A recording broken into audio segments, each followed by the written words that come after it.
Hello students, welcome back to Mahamana academy. आज हम लोग ह्यूमन रिप्रोडक्शन के नेक्स्ट सीरीज में पढ़ने वाले हैं प्रेगनेंसी। जैसे आपको बताया था कि अगर गैमेटोजेनेसिस हो रहा है और वहाँ पर प्रेगनेंसी नहीं हो रहा, दैट मीन्स फर्टिलाइजेशन नहीं हो रहा, तो फीमेल के केस में बेसिकली oogenesis के बाद क्या होता है, ठीक है, जिसमें कि मेंस्ट्रुअल साइकिल बताया था। लेकिन इससे पहले की क्लास में आपको बताया fertilization, what if fertilization will occur, ठीक है। अगर फर्टिलाइजेशन होगा तो क्या होगा, तो फर्टिलाइजेशन होगा तो ऑब्वियसली जाइगोट का फॉर्मेशन होगा और उसके बाद उसमें डिविजन्स होंगे, क्लीवेजेस होंगे और उसके बाद क्या होगा, मल्टी सेल्यूलर स्टेज में वो कन्वर्ट होगा, दैट इज एम्ब्रियोनिक स्टेज में कन्वर्ट होगा। इसके साथ ही साथ आपको फर्टिलाइजेशन के बाद एक और आपको टॉपिक बताया था, that is implantation. What is implantation? Implantation क्या था? Attachment of the that particular blastocyst with the female mother's body, that is कि worm में वो क्या हो रहा है, इम्प्लांट हो रहा है जाके कहीं ना कहीं वो ब्लास्टोसिस्ट की खास बात मैंने आपको बताई थी कि उसमें जो सारे ब्लास्टोमियर्स थे वो दो तरीके से अरेंज हो गए थे। एक कुछ ऐसे सेल्स थे जो पेरिफेरल रीजन में अरेंज हुए थे, that is known as trophoblast cells, और एक जो इनर सेल मास का फॉर्मेशन किए थे, एक्यूमुलेट हो गए थे एट द साइड, एक कॉर्नर में जाकर ट्रोफोब्लास्ट लेयर से अटैच हो गए थे और बाकी पूरा क्या हो गया था, एक कैविटी का फॉर्मेशन हो गया था। That cavity is known as, क्या बोलते हैं उस कैविटी को, फटाफट से कमेंट सेक्शन में लिखो। ओके तो इसके बाद क्या देखेंगे बेटा कि जो ट्रोफोब्लास्ट सेल था और इनर मास सेल था, ठीक है, या इनर सेल मास था, वो क्या था, दोनों अपना पर्टिकुलर फंक्शन परफॉर्म कर रहे थे। ट्रोफोब्लास्ट सेल के बारे में आपको बताया था कि ट्रोफोब्लास्ट क्या कर रहा है, इम्प्लांटेशन में हेल्प कर रहा है। Trophoblast is responsible for implantation in the uterine wall, और यूटेरस के 3 वॉल्स होते हैं, उनमें कौन से वॉल में, उसमें कौन से वॉल में बेटा इम्प्लांटेशन हो रहा है, इसको भी फटाफट से मुझे बता दो। कौन से वॉल में इम्प्लांटेशन हो रहा है, फटाफट से आप वहां पर कमेंट सेक्शन में लिख दो। 2 क्वेश्चन है, पहला कि जो कैविटी का फॉर्मेशन हो रहा है ब्लास्टोसिस्ट के अंदर, उस कैविटी को क्या बोल रहे हैं। नेक्स्ट पे आते हैं बेटा, यहाँ पर हम लोग पढ़ने वाले हैं कि प्रेगनेंसी अगर अकर हो रहा है तो बॉडी के अंदर क्या क्या चेंजेस आ रहे हैं, ठीक है। प्रेगनेंसी अगर हो रहा है तो यहाँ पर देखो, यहाँ पर क्या लिखा हुआ है, पोस्ट फर्टिलाइजेशन इवेंट के बारे में डिस्कस कर रहे हैं हम। Sexual reproduction in flowering plant में आपको बहुत अच्छे से याद होगा कि पोस्ट फर्टिलाइजेशन इवेंट में आपने क्या क्या पढ़ा था। आपने पढ़ा था बेटा इम्ब्रायो का डेवलपमेंट, साथ ही साथ इम्ब्रायो से किस तरीके से सीड का फॉर्मेशन हो रहा था, और साथ ही साथ ओवरी के ओवरी का क्या कंडीशन था, ओवरी किस तरह राइपन होकर फ्रूट बन रहा था, और साथ ही साथ बाकी सारे अपेंडेजेस का क्या हो रहा था, वो सारा आपने क्या पढ़ा था, पोस्ट फर्टिलाइजेशन इवेंट में पढ़ा था। तो यहाँ पर भी फर्टिलाइजेशन इवेंट के बाद जो यहाँ हमने लिखा है post fertilization event, post fertilization event में आपने एक चीज तो देख लिया कि how implantation is occurring, implantation किस तरह हो रहा है, आपने इसको यहाँ पर देख लिया। अब इम्प्लांटेशन के बाद क्या होगा, अगर इम्प्लांटेशन को हम एक फेनोमेनन बता रहे हैं तो इम्प्लांटेशन के बाद क्या होने वाला है। इम्प्लांटेशन अगर हो जाता है बेटा सक्सेसफुली, अगर ये सक्सेसफुल्ली हो जाता है तो हम इसको बोलते हैं, इसी को बोलते हैं कि प्रेगनेंसी कंसीव हो गई है, दैट मीन्स यहाँ पर प्रेगनेंसी अकर हो रहा है, प्रेगनेंसी अकर हो रहा है। मतलब अगर इम्प्लांटेशन नहीं हुआ है, सिर्फ फर्टिलाइजेशन हुआ है, फर्टिलाइजेशन हुआ है और कहीं ना कहीं हम कह लें कि 2 सेल्ड 4 सेल्ड स्टेज एम्ब्रायो का बना है, ठीक है, और इम्प्लांटेशन नहीं हुआ तो हम नहीं बोलेंगे कि प्रेगनेंसी विल टेक प्लेस, ठीक है। अगर इम्प्लांटेशन नहीं हुआ तो pregnancy will not take place, ठीक है। तो मतलब इम्प्लांटेशन आप समझ पा रहे हो कि प्रेगनेंसी के लिए कितना वाइटल है, ठीक है। जिस तरीके से सेक्सुअल रिप्रोडक्शन के लिए फर्टिलाइजेशन काफ़ी ज़्यादा वाइटल है, विदाउट फर्टिलाइजेशन हम सेक्सुअल रिप्रोडक्शन को इमेजिन नहीं कर सकते, बिल्कुल उसी तरह प्रेगनेंसी की अगर हम बात करेंगे तो विदाउट इम्प्लांटेशन हम उसको इमेजिन नहीं कर सकते। तो लास्ट लेक्चर में आपको इम्प्लांटेशन बता दिया है बेटा।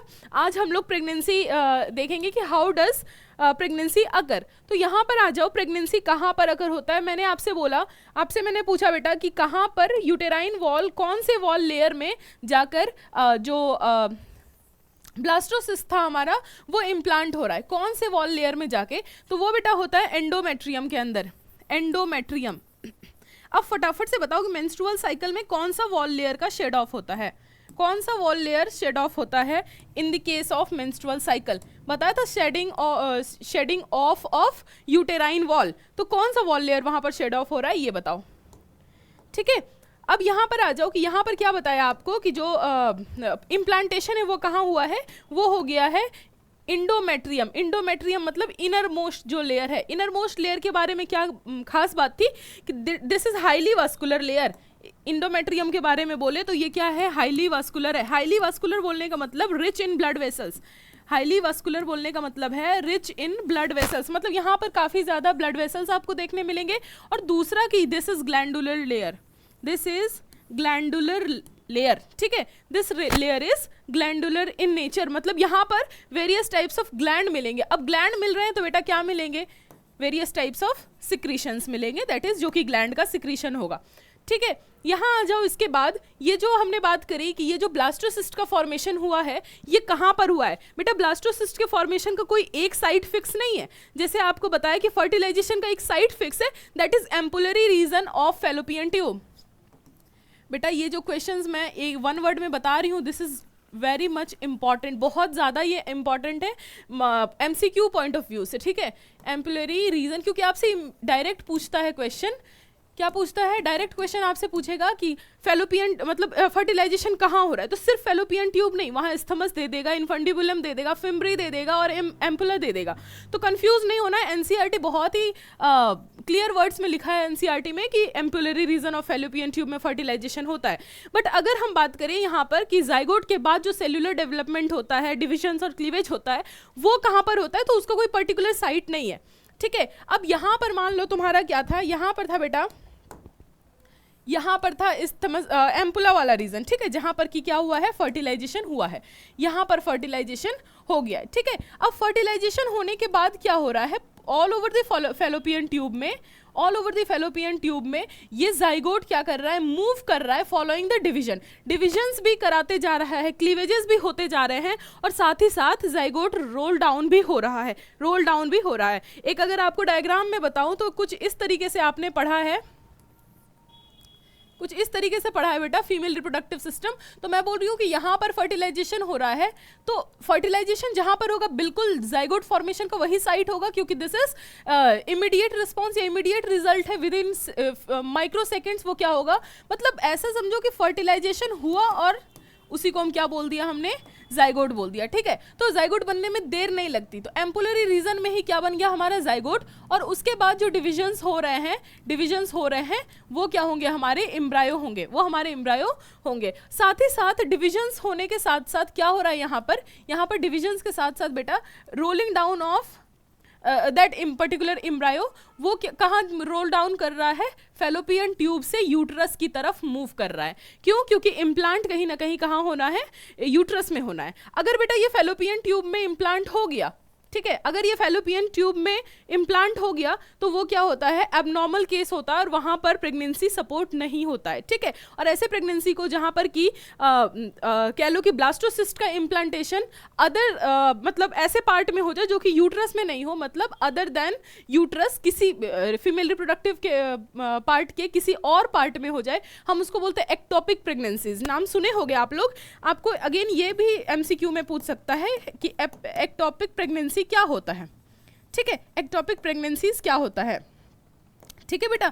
तो अगर नॉर्मल प्रेगनेंसी की बात करें तो इम्प्लांटेशन कहाँ हो रहा है, यूटेराइन वॉल में हो रहा है, यूट्रस के अंदर हो रहा है। ये जो आपको एक सैक लाइक स्ट्रक्चर दिख रहा है, बैग लाइक स्ट्रक्चर दिख रहा है, यहीं पर होगा इम्प्लांटेशन। लेकिन अगर इसके अलावा मान लो क्या हो गया बेटा कि फैलोपियन ट्यूब में इम्प्लांट हो गया, ठीक है, इधर फैलोपियन ट्यूब है, यहाँ इम्प्लांट हो गया, मान लो ये सर्वाइकल रीजन में इम्प्लांट हो गया, तो इसको हम बोलते हैं एक्टोपिक प्रेगनेंसी, जो कि एक एबनॉर्मल केस है, यहाँ पर प्रेगनेंसी सपोर्ट नहीं होगी। क्यों नहीं होगी, क्योंकि यहाँ पर सबसे पहली बात जो ग्लैंड्स हमें एंडोमेट्रियम वॉल में मिलेंगे वो हमें फैलोपियन ट्यूब के वॉल में नहीं मिलेंगे, सर्वाइकल वॉल में नहीं मिलेंगे, ठीक है। साथ ही साथ दूसरा रीजन है कि ये जो फीटल डेवलपमेंट है बेटा वो एक दिन का प्रोसेस नहीं है, it may takes 270 days approx, ठीक है। अब 270 डेज में फीटस जो है बहुत ही रैपिडली डिवाइड कर रहा होता है, अब रैपिडली डिवाइड कर रहा है तो उसका साइज भी क्या हो रहा है, फटाफट से इंक्रीज हो रहा है। तो उसके लिए एक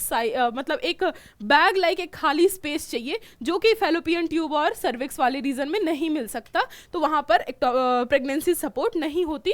क्या होता है, टर्मिनेशन हो जाता है, प्रेगनेंसी का टर्मिनेशन हो जाता है, जिसको बोलते हैं मेडिकल टर्मिनेशन ऑफ प्रेगनेंसी, अगर हम डॉक्टर के कंसर्न में कराते हैं। और अगर नॉर्मल हो खुद से ही हो गया है तो उसको बोलते हैं मिसकैरेज, एंड जो भी अबॉर्शन की केस हम पढ़ते हैं उसको हम यहाँ पर पढ़ते हैं कि एक्टोपिक प्रेगनेंसी का अगर केस हो जाता है तो वहाँ पर क्या होता है, डॉक्टर्स प्रिस्क्राइब करते हैं अबॉर्शन, दैट इज एमटीपीज जो बोलते हैं। इसके बाद आ जाओ बेटा, यहाँ पर लिखा है मैंने प्रेगनेंसी, तो इसके बारे में सबसे पहले समझ लें कि प्रेगनेंसी होता क्या है। प्रेगनेंसी होता क्या है, सबसे जो अगर बेसिक सा बात करें और लेमन लैंग्वेज में यूज़ को बताएं हम, तो pregnancy is nothing but implantation of, क्या लिख सकते हो तुम, इम्प्लांटेशन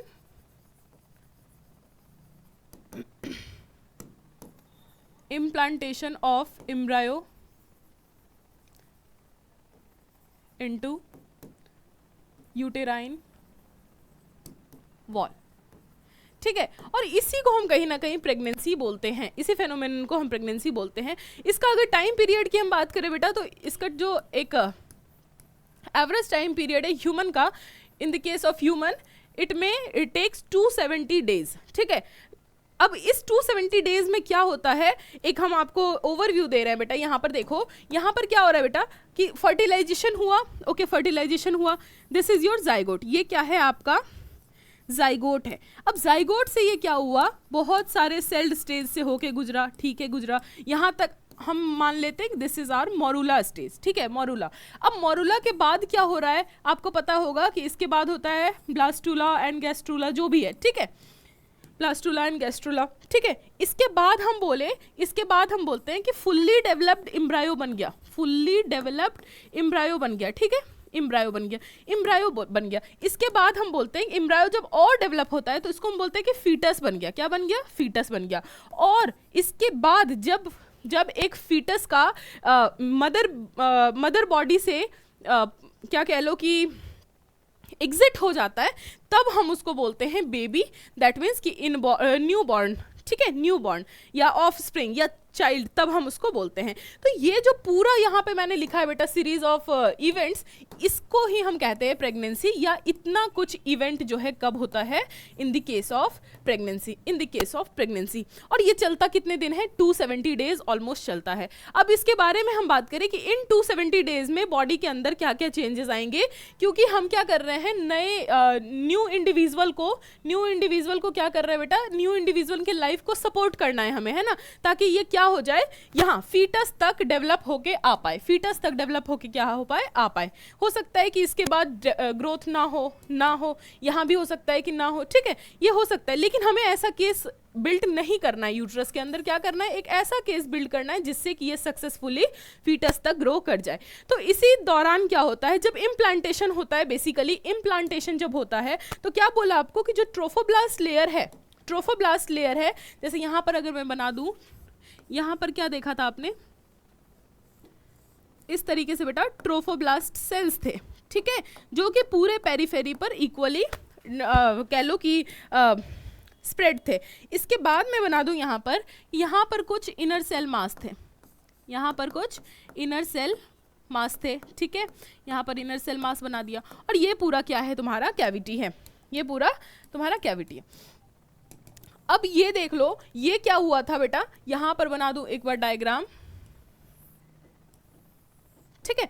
अब सबसे इनर मेम्ब्रेन का बना देती हूँ, सबसे इनर वाला मैं बना रही हूँ, ठीक है, यहाँ पे बना दिया, दिस इज योर एंडोमेट्रियम, ये क्या है, एंडोमेट्रियम है।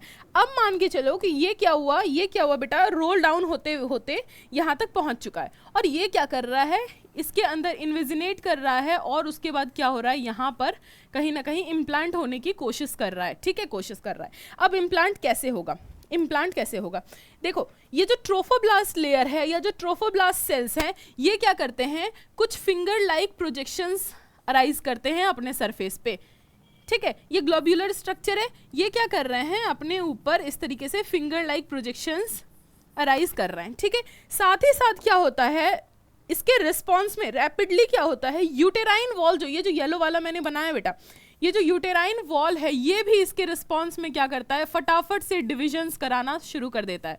यूटेराइन वॉल भी क्या करता है, फटाफट से डिविजन्स कराना शुरू कर देता है। ये रहा यूटेराइन वॉल, ठीक है, ये रहा यूटेराइन वॉल, और ये भी क्या कर रहा है, फटाफट से डिविजन्स स्टार्ट कर दिया है।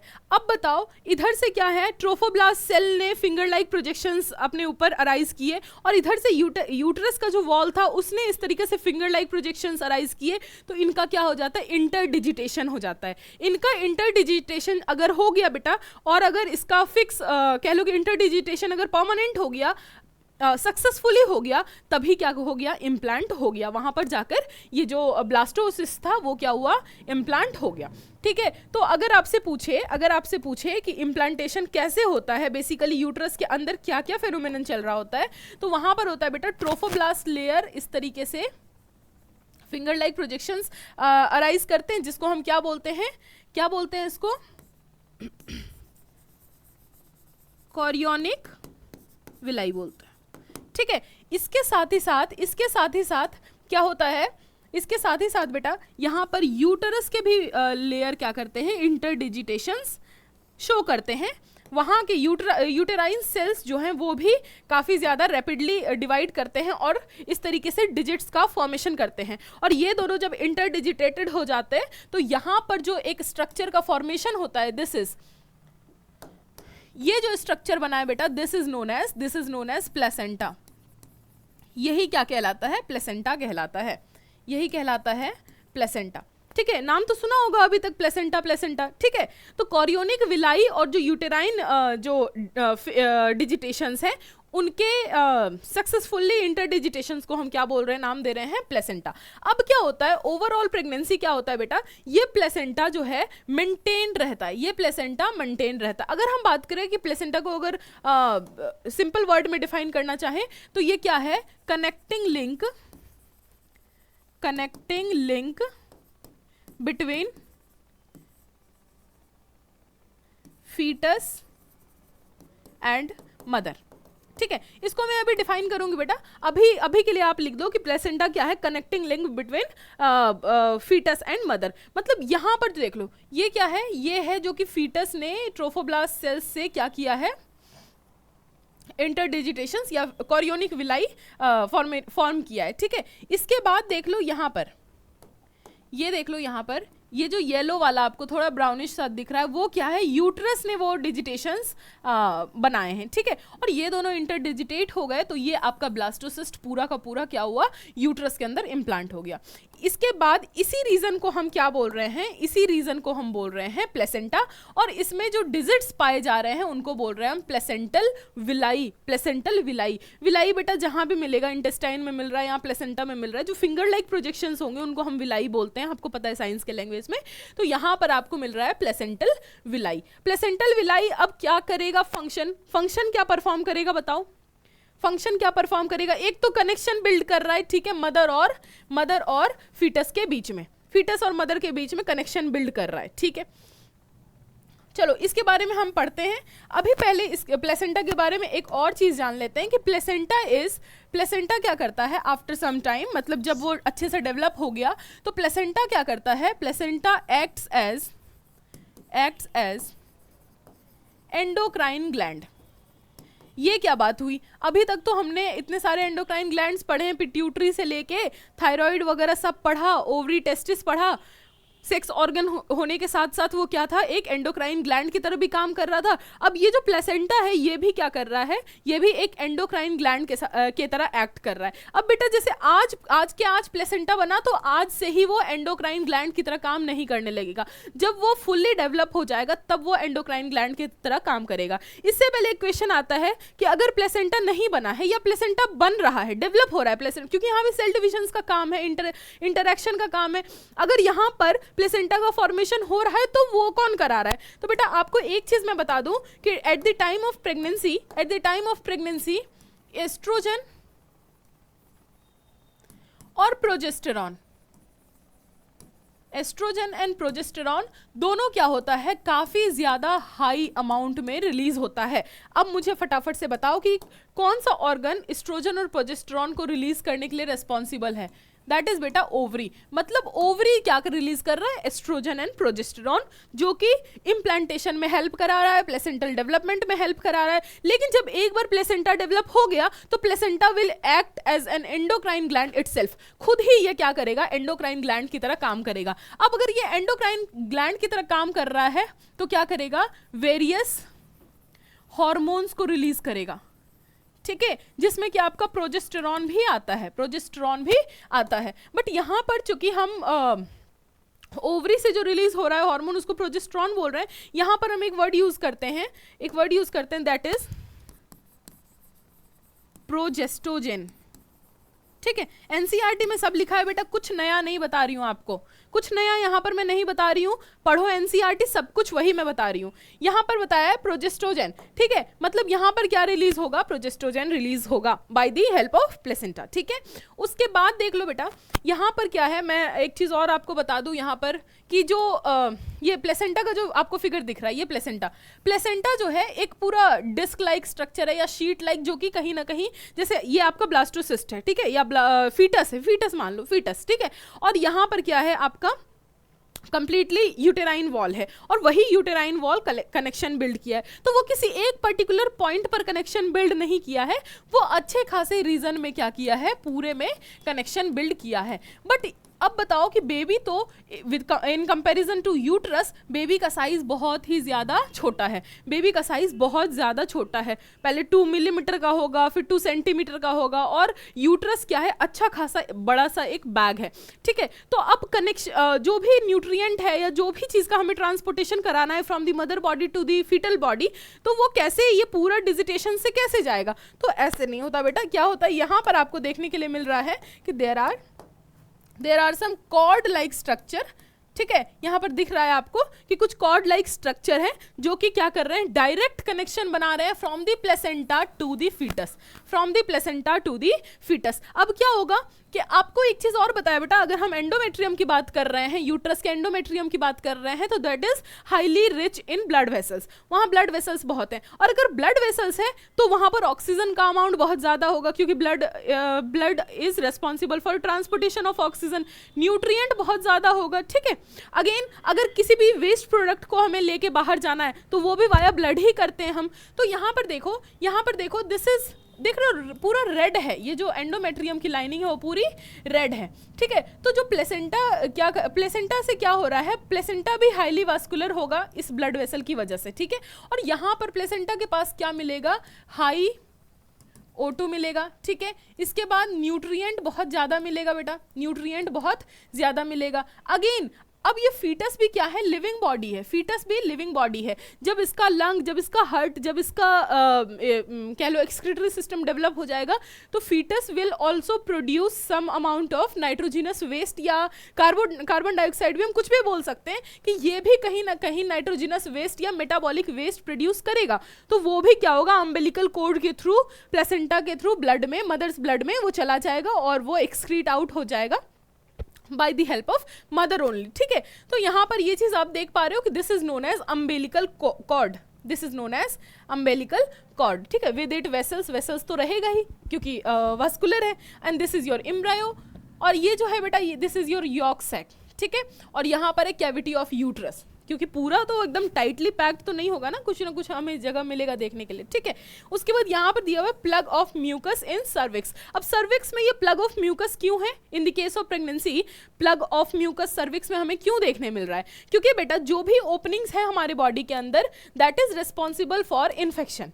जो भी ओपनिंग है, आई है, ईयर है, नोज है, ठीक है, या एनएस है, या जो विजाइनल ओपनिंग है, सब क्या है, इन्फेक्शन का कह लो कि वहाँ से काफ़ी इजीली इन्फेक्शन कैरी हो सकता है। तो यहाँ पर क्या है, प्लग ऑफ म्यूकस, मतलब यहाँ पर बहुत थिक म्यूकस देखने मिलेगा all over the pregnancy, all over the pregnancy thick mucus देखने मिलेगा। क्यों मिलेगा यहाँ पे थिक म्यूकस, क्योंकि म्यूकस क्या करता है, पैथोजेंस को इंट्रैप कर लेता है। म्यूकस क्या कर रहा है, पैथोजेंस को इंट्रैप कर रहा है। तो यहाँ से अगर कोई भी पैथोजन एंटर करना चाहेगा और फीटल बॉडी को हार्म पहुंचाना चाहेगा, तो वो mucus is responsible for the killing of that particular pathogen. तो आई होप बेटा ये फिगर जो आपको एनसीईआरटी में दी गई है, ये आपको पूरा का पूरा क्लियर होगा। और ये आपको जो ये थिक वाली वॉल दिख रही है, ये आपका मायोमेट्रियम और जो आउटर वॉल है वो है।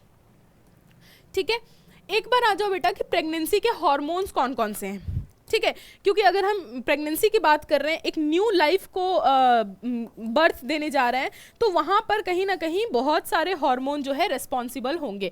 अब अगर हम बात करें एक नॉर्मल फीमेल की यहाँ पर लिख दूं बेटा कि यहाँ पर हम बात कर रहे हैं एक नॉर्मल फीमेल की, ठीक है, जो कि प्रेग्नेंट नहीं है, मतलब वहाँ पर कोई इम्प्लांटेशन, कोई फर्टिलाइजेशन नहीं हुआ है, वहाँ पर क्या क्या देखने मिलेगा बेटा, एस्ट्रोजन मिलेगा। एस्ट्रोजन मिलेगा। जो इससे पहले पढ़ाया है आपको उन हार्मोन्स का फटाफट से नाम ले लो। एस्ट्रोजन मिलेगा, प्रोजेस्टेरॉन मिलेगा, प्रोजेस्टेरॉन मिलेगा क्योंकि जैसे ही ओव्यूलेशन होता है immediately Graafian follicle will get converted into what, corpus luteum, तो प्रोजेस्टेरॉन तो मिलेगा ही। इसके बाद LHFSH मिलेगा बेटा, क्योंकि LHFSH तो गोनाडोट्रोपिन है, वो तो पिट्यूटरी और अगर हम बात करें प्लेसेंटा नहीं भी डेवलप हुआ है या कोई प्रेगनेंसी नहीं हुई है तब भी ये तो बनेगा ही। तो ये सारे हार्मोन्स की हम बात कर रहे हैं जो कि एक नॉर्मल फीमेल में मिलेगी। बट जब हम प्रेगनेंसी की बात कर रहे हैं जहां पर कि सीन बिल्कुल ही अलग है, एक बहुत ही बड़ा मेजर इवेंट होने वाला है, नया बेबी का डेवलपमेंट, न्यू इंडिविजुअल का डेवलपमेंट होने वाला है, तो वहां पर हमें क्या मिलेगा, वहां पर हमें इसके अलावा इनमें तो बहुत ज्यादा राइज मिलेगा, इनमें बहुत ज़्यादा राइज मिलेगा, इनका अमाउंट, इनका लेवल बहुत हाई मिलेगा बॉडी में, लेकिन इनके साथ साथ कुछ और हॉर्मोन्स हैं जिनका कि हमें यहाँ पर प्रेजेंस देखने के लिए मिलता है। तो एनसीईआरटी के अकॉर्डिंग सबसे पहले जो है HCG, दूसरा है बेटा HPL, ठीक है, HPL, तीसरा है रिलैक्सिन, ठीक है, रिलैक्सिन, और इधर मैं लिख दूँ, यहाँ पर लिख दूँ प्रोजेस्ट्रोजन, ठीक है, प्रोजेस्ट्रोजन, ठीक है। तो ये सारा हार्मोन जो है क्या होता है, प्रेग्नेंट वीमेन के अंदर बहुत ज्यादा अमाउंट में देखने के लिए मिलता है। इसका नाम क्या है, human chorionic gonadotropin,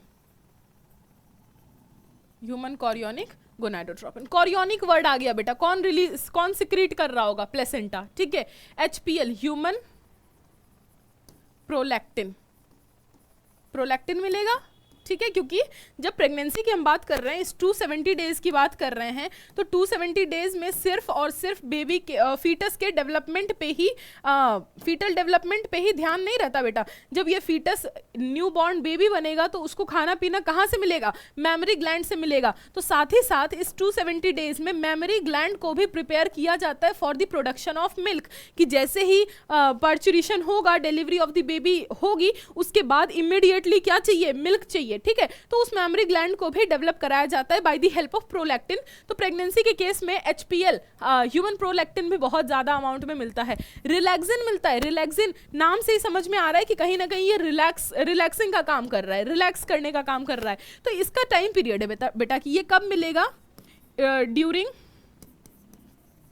during later days of pregnancy, later days of pregnancy, मतलब जब प्रेगनेंसी एंड होने वाला होगा, प्रेगनेंसी एंड होने वाला होगा कि हाँ अब 250 डेज 230 डेज 250 डेज पे आ गया है सीन, अब कभी भी पार्चुरेशन होगा, उस वक्त पे हमें रिलैक्सिन मिलेगा प्रेग्नेंट फीमेल के बॉडी के अंदर। ये सारे हार्मोन एक नॉर्मल फीमेल के अंदर नहीं मिलेगा, ठीक है, ये सब हम बात कर रहे हैं प्रेगनेंसी हार्मोन्स के अंदर, ये एक प्रेग्नेंट फीमेल के अंदर ही मिलेगा, ठीक है।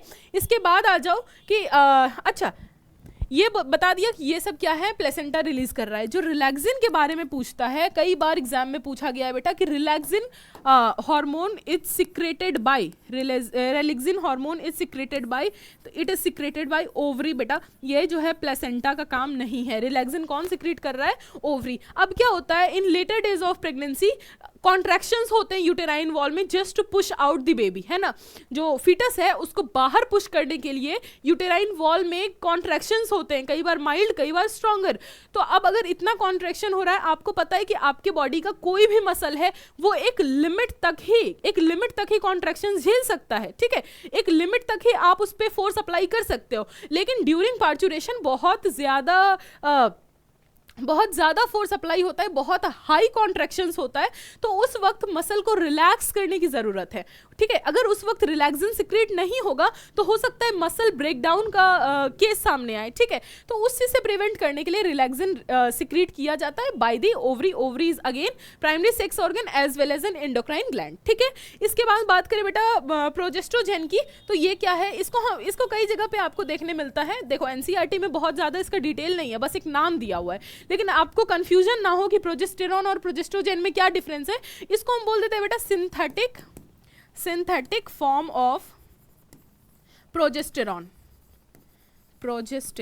ठीक है, अभी के लिए आपको इतना ही काफ़ी है कि synthetic form of progesterone release कहाँ से होता है, प्लेसेंटा से अगेन, और कब मिलेगा, only in the case of pregnancy, only in the case of pregnancy. और नॉर्मल फीमेल की अगर हम बात करें तो वो क्या मिलेगा, प्रोजेस्टेरॉन मिलेगा। ठीक है, तो ये सारे हार्मोन्स थे जो कि प्रेगनेंसी हार्मोन्स के नाम से जाने जाते हैं, और ये आपको एक प्रेग्नेंट वीमेन के ब्लड में आपको बहुत ही हाई लेवल्स में मिलेंगे, HCG, HPL, रिलैक्सिन और प्रोजेस्टेरॉन। ठीक है, इसके साथ ही साथ हम अगर यहाँ पर बात करें PRL की, ठीक है, PRL प्रोलैक्टिन की जो हम बात करते हैं, जो कि हमारा पिट्यूटरी रिलीज करता है, एडिनो हाइपोफाइसिस रीजन जो है पिट्यूटरी का, वो PRL रिलीज करता है, दैट इज प्रोलैक्टिन रिलीज करता है। तो प्रोलैक्टिन भी यहाँ पर क्या होगा, यहाँ पर देख ही पा रहे हो कि यहाँ पर प्रोलैक्टिन भी बहुत हाई अमाउंट में रिलीज किया गया है। अब ये तो हो गया बेटा प्रेगनेंसी हार्मोन, जो कि ये सारे हार्मोन सिर्फ और सिर्फ एक प्रेग्नेंट फीमेल के अंदर मिलेंगे। बट जो हम बात करते हैं इंसुलिन की, जो कि हर इंडिविजुअल के बॉडी में है, हम बात करते हैं थायरोक्सिन की, ठीक है, जो भी ये हार्मोन है जो कि रेगुलेटरी हार्मोन है, कॉर्टिसोल की हम बात करते हैं, ये सारे हार्मोन का भी लेवल क्या होगा, एक प्रेग्नेंट फीमेल में नॉर्मल फीमेल से कई फोल्ड ज्यादा हो जाते हैं, कई फोल्ड ज्यादा होते हैं। ठीक है, जैसे मैं यहाँ पर छोटा छोटा लिख दूं बेटा, यहाँ पर देख लो आप, यहाँ पर मैं लिख दूं थायरोक्सिन की बात करूं, इसके बाद मैं लिख दूं आपको, मान लो कॉर्टिसोल लिख दिया, ठीक है, कॉर्टिसोल लिख दिया, इंसुलिन लिख दिया बेटा, इंसुलिन, या फिर कोई भी हार्मोन जो हम बोल रहे हैं कि डेली बेसिस पे हमारा रेगुलेशन हो रहा है, हमारे बॉडी का मेटाबॉलिज्म को रेगुलेट करने का काम कर रहा है, वो सब एक नॉर्मल फीमेल या एक नॉर्मल इंडिविजुअल के कंपैरिजन में प्रेग्नेंट फीमेल में बहुत ही ज़्यादा मिलता है, कई गुना ज़्यादा मिलता है। अब बोलो क्यों मैम, थायरोक्सिन क्यों चाहिए?